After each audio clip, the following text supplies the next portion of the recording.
Hi, I'm Ali and a warm welcome to the Ceramic Repair Studio. So in today's video I thought I would do some sanding, a continuation from last week's video in which I actually sort of glued back into place this pot. There was a couple of big cracks which hadn't completely broken off, so we glued it in and we fixed it back into place with some tape. Also, there was a piece here which was missing, which we did fill in with some Milliput, the turquoise colour. So today we're going to do some sanding to make it flush, ready for painting.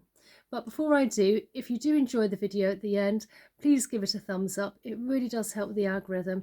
And if you'd like more hints and tips, please subscribe. So let's get going. Right, so here we have, as I say, our little pot here. I also have a craft knife, which does come in very useful, and it's quite handy for just, if we've got bits of excess glue to take off, and also various grades of sandpaper. So first of all, let's take off the tape here.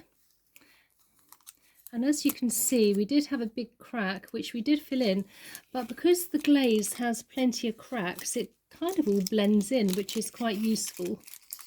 So just gently take, and we do the inside, and I think that's all the tape off. So once the tape's off, you want to assess it, and I can see there's a couple of bits of glue still. So this is where the palette knife comes in really useful.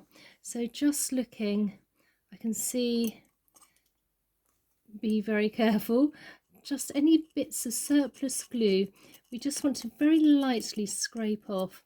Obviously this isn't an expensive item. If you do have a very pricey piece of porcelain or something, you want to be extremely careful. Not much there. No, that was from the crack. And then just a little bit inside I can see here. So I just want to take any little bits, any excess off there. Right, so once that's done, we're now going to take some sandpaper. Obviously it comes in different grades.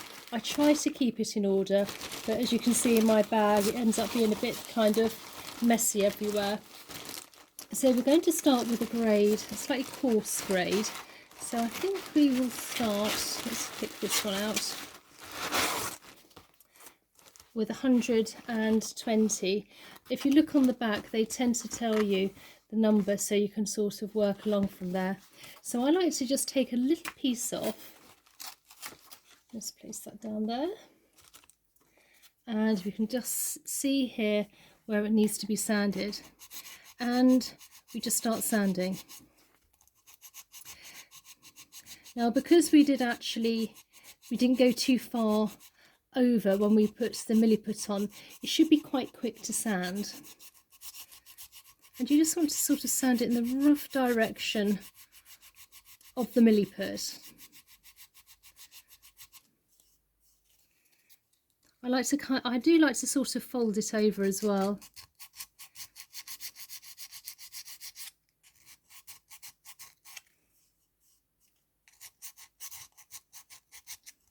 And then go on the other side, again working from the item to the Milliput. And when I'm sanding, I like to go that way as well, because if you actually go from the Milliput to your item, you may end up with a ridge. So just sanding from the item towards the middle of the Milliput.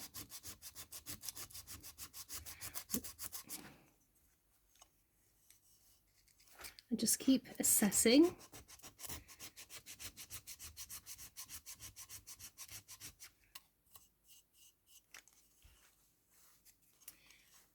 Right, so now I think we need to move on to the next grade.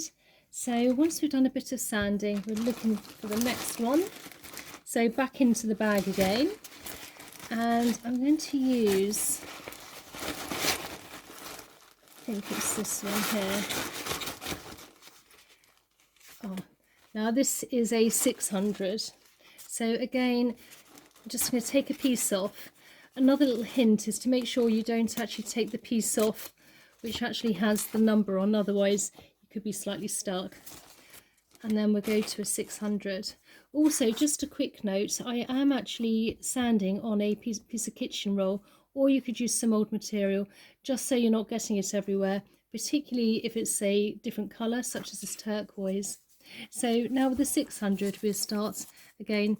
I like to sort of turn it over and start to sand. Again, moving from the item to the milliput.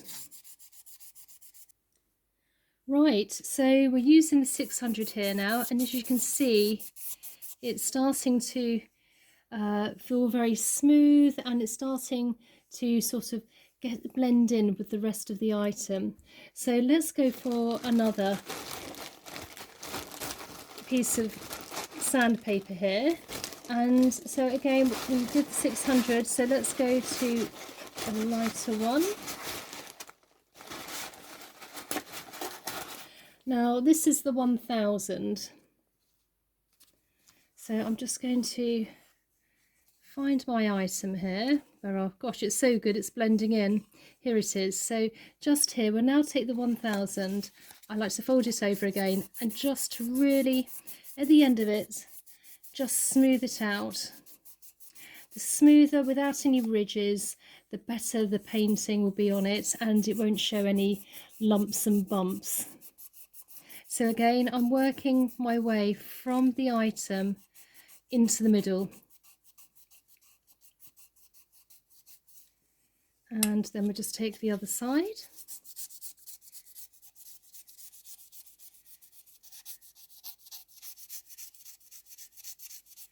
And on the top here. Now you can actually feel with your hands when you know it's ready. And the best way to do the touch test, as I would call it, would be to actually close your eyes, take your small finger and just rub up and down, and then you can feel if there's any ridges at all which you need to keep sanding. And that's feeling pretty good. So we just do the top part now. That's feeling, it's almost there.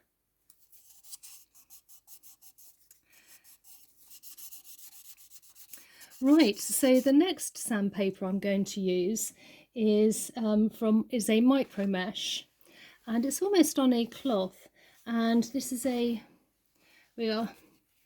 is 12,000, so it's very, very fine, and it almost makes it feel like glass at the end, but it just adds to, so it really does help. So we only need a little bit of the cloth, and you again just keep pushing it towards the middle.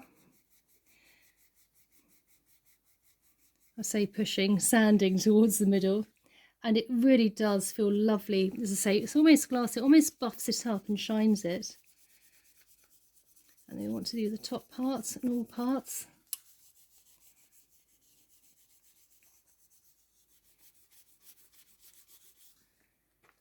And then now that is ready for painting. And in the next one we will start to paint, and I'll see you then. Okay, bye.